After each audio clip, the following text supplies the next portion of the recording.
Hello friends, तो कैसे हैं आप लोग। दोस्तों 11 अगस्त 2020 को रशियन गवर्नमेंट ने दुनिया की सबसे पहली वैक्सीन पब्लिक यूज़ के लिए क्लियर कर दिया है और इसका नाम स्पुतनिक 5 रखा गया है। स्पुतनिक एक सैटेलाइट भी था जो कि सोवियत यूनियन ने 1957 में कोल्ड वॉर के दौरान लॉन्च किया था। दोस्तों इस वैक्सीन की फुल स्केल प्रोडक्शन स्टार्ट होगी सितंबर से और इसे डेवलप किया है मॉस्को की गामेलिया इंस्टीट्यूट ने। रशिया के प्रेसिडेंट व्लादिमीर पुतिन का ये कहना है कि ये वैक्सीन इम्यूनिटी ऑफर करेगी अगेंस्ट SARS-CoV-2 कोरोना वायरस, और उन्होंने ये भी बताया कि इस वैक्सीन की एक डोसेज उनकी अपनी डॉटर को भी दी गई है। तो दोस्तों आज हम बात करने वाले हैं कि क्या जिस वैक्सीन का सबको इतनी बेसब्री से इंतज़ार था, क्या वो वक्त अब पूरा हो चुका है, क्या कोरोना वायरस की वैक्सीन तैयार है। और हम बात करने वाले हैं कि क्या है ये स्पुतनिक 5, क्या ये सच में सेफ़ है, क्या है इसको लेके कंसर्न्स और इंडिया के लिए कैसे बेनिफिशियल हो सकता है।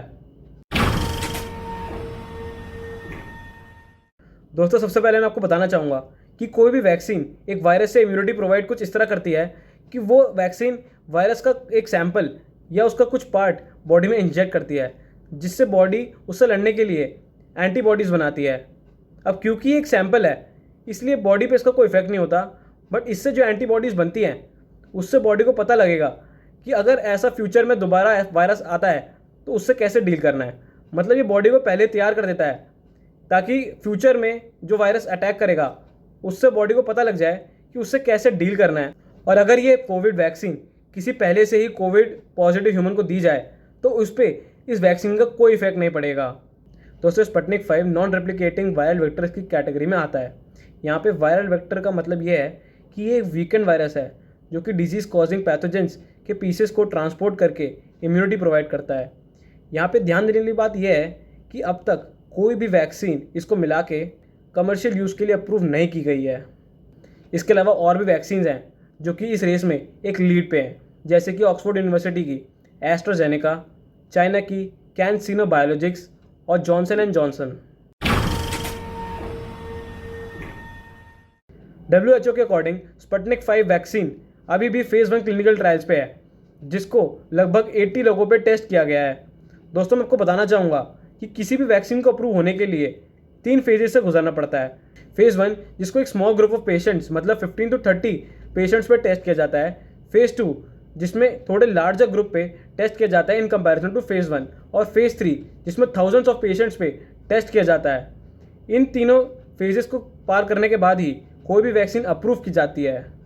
रशियन गवर्नमेंट ने यह बताया कि उनकी वैक्सीन ने फेज़ 1 और फेज़ 2 क्लिनिकल ट्रायल्स कंप्लीट कर लिए हैं और सभी वॉलंटियर्स जिनको वैक्सीन दी गई थी वो अब अच्छा फील कर रहे हैं और उनमें कोई साइड इफ़ेक्ट्स नहीं दिखे गए हैं।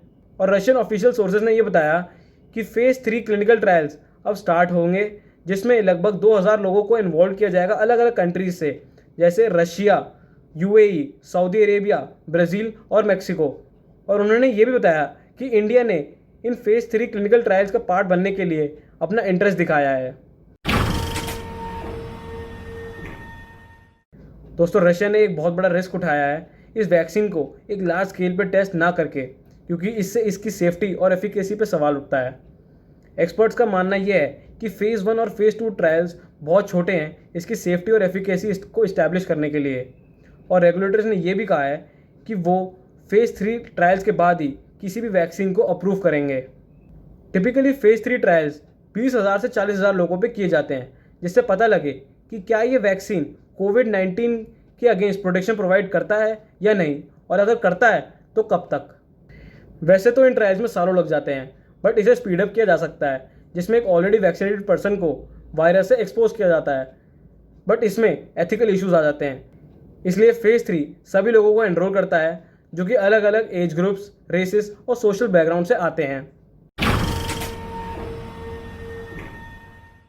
इंडिया उन 20 कंट्रीज में से एक है जिसने स्पुतनिक 5 के फेज़ 3 क्लिनिकल ट्रायल्स में पार्ट बनने का अपना इंटरेस्ट दिखाया है। इसके अलावा रशियन डायरेक्ट इन्वेस्टमेंट फंड ने स्टेट किया है कि वो मास प्रोडक्शन की प्लानिंग कर रहे हैं बहुत सी कंट्रीज़ में, इंक्लूडिंग इंडिया। दोस्तों रशिया के प्रेसिडेंट व्लादिमीर पुतिन ने एक बहुत बड़ा जुआ खेला है इस वैक्सीन को आगे लेके जाने के लिए, और बहुत सी कंट्रीज़ जैसे इंडिया, मेक्सिको, ब्राज़ील रशिया को फॉलो कर सकती हैं, क्योंकि ये कंट्रीज़ अभी भी कोरोना वायरस से सबसे ज़्यादा स्ट्रगल कर रही हैं। तो उम्मीद है दोस्तों आपको मेरी वीडियो पसंद आया होगा। इसे लाइक और मेरे चैनल को सब्सक्राइब करना ना भूलिएगा। और आप मुझे कमेंट में लिख के बताइएगा कि आपको वीडियो कैसी लगी और आपको क्या लगता है कि ये वैक्सीन सच में सक्सेसफुल होगी या नहीं। तो अब हम मिलते हैं अपने अगले वीडियो में। धन्यवाद।